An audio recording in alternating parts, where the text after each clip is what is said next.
എടാ എന്നാടാ എടാ എന്നാ പറ്റിയെന്ന് എടാ എന്നതാന്നാ ചോദിച്ചേ? നീ രാത്രി ഇങ്ങോട്ട് വന്നേ? മോനുമില്ല അസുഖം ഉണ്ടായോ? അല്ലെ കൃഷിസ്ഥലത്ത് വല്ല കുഴപ്പമുണ്ടായോ? ഞാൻ കൊണ്ടുവരുന്നവരെ നിങ്ങളുടെ ഒന്നും സ്നേഹം കിട്ടാനില്ല, ഒരു യോഗ്യത എനിക്കില്ല. എടാ നീ ഒന്ന് മനസ്സിലാവുന്ന ഭാഷ പറ.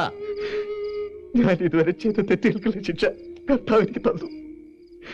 സ്നേഹമുള്ള ഒരു വാക്ക് ഞാൻ കേട്ടില്ല, അവരെ ഞാൻ അനുസരിച്ചില്ല.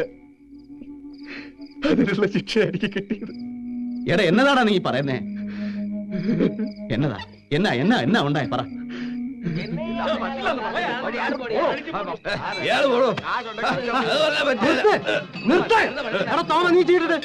ചീട്ട് പോടങ്ങ. അത് തന്നെ ഞാനും പറഞ്ഞ ചീട്ടറാ.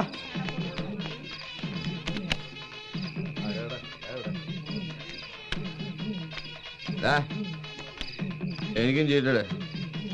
കടം പറഞ്ഞോളെ കളി നിർത്തി എന്ന് പറഞ്ഞാൽ എങ്ങനെ? എന്റെ കാശ് ഇവിടെ അടിച്ചെടുത്തും മറ്റേ ചീട്ടറാ. സൗകര്യമില്ല. സൗകര്യമില്ല. എടോ മാഷേ, തന്റെ കാശ് ഞങ്ങൾ ആരും അടിച്ചെടുത്തിട്ടില്ല. താൻ കളി തോറ്റപ്പോ കാശ് പോയി. ചുമ്മാ കടന്ന് വെള്ളം വെക്കാതെ സ്ഥലം വിടാൻ നോക്ക്. ഈ മൈക്കലിനൊരുത്തിന്റെ ഓശാരൊന്നും വേണ്ട. നാളെ നേരം വെളുക്കുന്നതിന് മുമ്പ് നിന്റെയൊക്കെ കട ഞാൻ വീട്ടിലേക്കൂടാ. എന്നാ താനിപ്പോ പോ. നാളെ നേരം വെളുക്കുമ്പോ വന്ന് കളിച്ചാ മതി. അങ്ങനെ എനിക്ക് ചീട്ടിടാണ്ട് ഇവിടെ ഒരുത്തരം കളിക്കണ്ടാ പന്നി.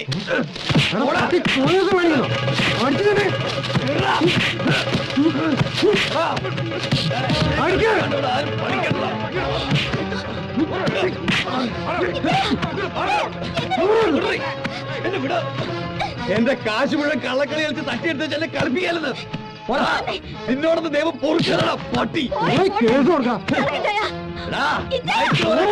കളി എന്നെ പഠിപ്പിക്കണം.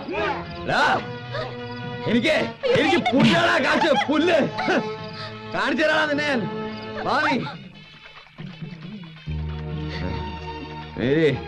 നീ പൊക്കോ, ഞാൻ വന്നേക്കാം. അവന്മാരെന്നെ ചതിച്ചാടി. അങ്ങോട്ട് നടക്കാനാ പറഞ്ഞ ഓരോരോ വേണ്ടാതിനങ്ങൾ കാണിച്ചു. എത്ര പറഞ്ഞാൽ ഇറ്റാനും മനസ്സിലാവുകയല്ലെന്ന് വെച്ചാ. എന്നാ നീ പറയുന്നേ? അവന്മാരെ അങ്ങനെ വിട്ടാ പറ്റുകയല്ല. എന്റെ കാശ് പോയെങ്കിൽ നന്നായി പോയി. ആരെങ്കിലും നിർബന്ധിച്ച കള്ളു കുടിക്കാനും ചീട്ട് കളിക്കാനും ബോധമില്ലാതെ ചീട്ട് കളിച്ച കാശ് പോവും.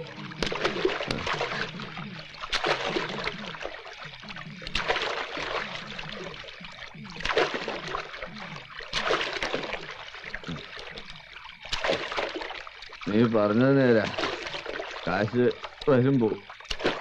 എന്നാലും നമ്മൾ വീട് പണിയാൻ വെച്ച കാശ് പോയല്ലോ നോക്കുമ്പോ എനിക്ക് തയ്ക്കാൻ പറ്റി. എന്നതാ പറഞ്ഞേ? എന്നതാ പറഞ്ഞെന്ന്?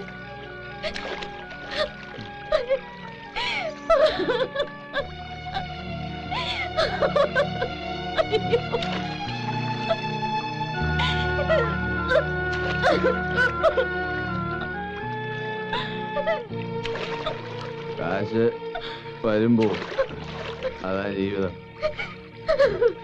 പക്ഷെ ഒരു കാര്യമുണ്ട്, ചാണ്ടിച്ചായനോട് ഒരു ലക്ഷം മിണ്ടരുത്. ഞാൻ ചാണ്ടിച്ചായനോട് പറയും. ഇത്രയും കാലം ഞാൻ ക്ഷമിച്ചു. ഇത് പയ്യ പോലീസാർ മരിച്ചിട്ട് ചാണ്ടിച്ചായൻ പോയേക്കുവാ. തിരിച്ചു വന്നാലുടൻ ഒരു തീർപ്പുണ്ടാക്കി വെക്കൂ. പോലീസാറ് മരിച്ചോ? ചാണ്ടിച്ചായൻ എപ്പോ പോയി? എന്നോട് സംസാരിക്കണ്ട. ജോണിച്ചായൻ മൈസൂരിൽ കിടന്ന് ചോര നീരൊക്കെ കൊണ്ടുവന്ന കാശ. സ്ഥലം വാങ്ങാനുള്ള കാശിന് പുറമെയാ അപ്പച്ച 25,000 വേറെ കൊടുത്തയച്ചത്.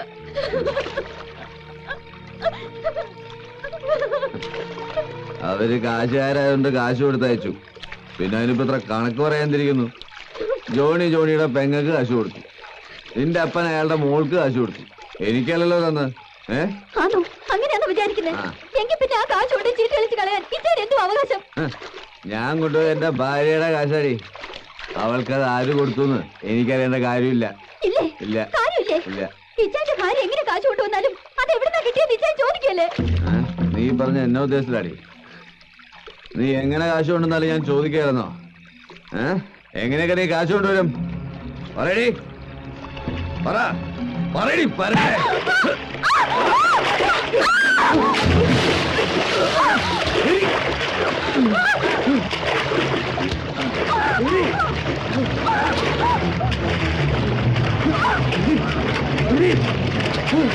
Ready? Mary Mary Mary Mary Mary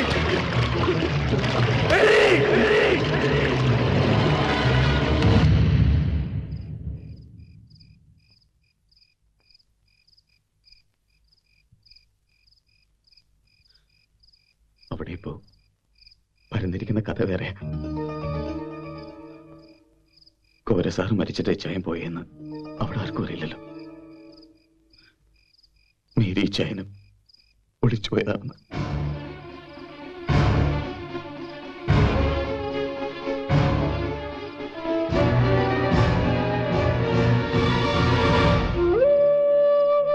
സോനുമോന്റെ മുഖത്ത് പോലും നോക്കാനൊക്കാതായി. അവനോട് ഞാനിതെങ്ങനെ പറയും? ഇച്ചായ, എന്റെ മോന് ഇച്ചായ മാത്രമേ ഉള്ളൂ. എങ്ങനെയെങ്കിലും അവനെ പഠിപ്പിക്കണം, പഠിപ്പിച്ച് വലിയ ആളാക്കണം. ഉണ്ടായ കാര്യങ്ങൾ എനിക്ക് പോലീസിൽ പറയണം. ഞാൻ മനഃപൂർവ്വം കൊന്നതാണോ, അബദ്ധത്തിൽ പറ്റിയതാണോ ഒക്കെ ഇനി അവരല്ലേ തീരുമാനിക്കേണ്ടത്.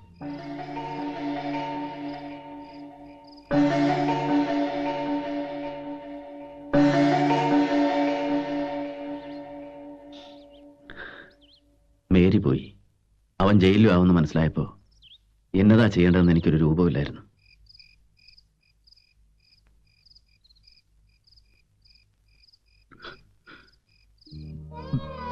നീ ആരോടൊന്നും പറയാൻ വേണ്ട, ഓരോരുത്തോട്ടും പോകാൻ വേണ്ട. അതുകൊണ്ടൊന്നും മരിച്ചവർ തിരിച്ചു വരാൻ പോണില്ല. സംഭവിക്കാൻ പാടില്ല, സംഭവിച്ചു. ഇനിയുള്ള നിന്റെ മോന, അവന്റെ ഭാവിയാ. ഒരിക്കലും അപ്പച്ചനോടും വരികയല്ല വല്യപ്പച്ചൻ.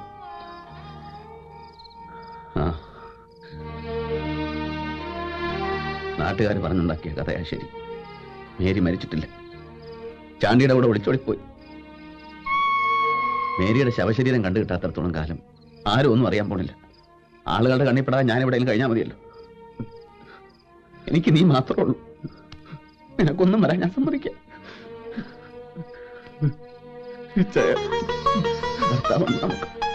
നമുക്ക് വിഷമിക്കാം.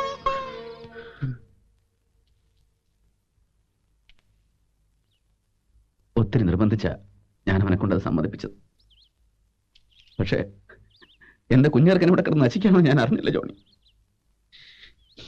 ഞാനൊരു കള്ളനെ പോലെ പല സ്ഥലത്തും അരഞ്ഞെടുക്കായിരുന്നില്ലേ. പരിചയക്കാരുടെ കണ്ണിപ്പെടരുതല്ലോ. ഇത്രയും കാലം നിന്റെ അമ്മച്ചി ചീത്തയായിരുന്നല്ലേ നീ വിചാരിച്ചിരുന്നേ? അല്ല, അവളൊരു പാവമായിരുന്നടാ. നേരും നിറയുള്ളവളായിരുന്നു മേരി. എന്നോട് ക്ഷമിച്ചു കള ജോണി.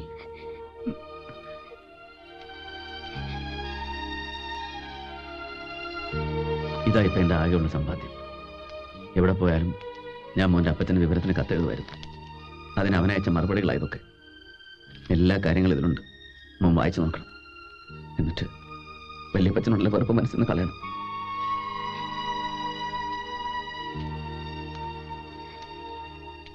നിനക്കെന്നോട് ഇങ്ങനെ ഒരു ഇഷ്ടം ഉണ്ടായിരുന്നു എന്നുള്ളത് ഞാൻ ഇപ്പോഴറിയുന്നേ. അത് വേണ്ടായിരുന്നു. അറിഞ്ഞുകൊണ്ട് ഒരു കുറ്റവും നിന്നോട് ഞാൻ ചെയ്തിട്ടില്ല. ഉണ്ടെന്ന് തോന്നുകയാണല്ലേ, ക്ഷമിച്ചുകള. ഞാൻ പോവുക.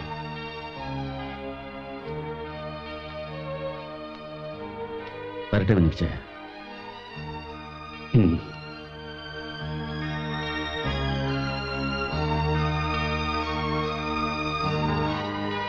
വല്യപ്പച്ച,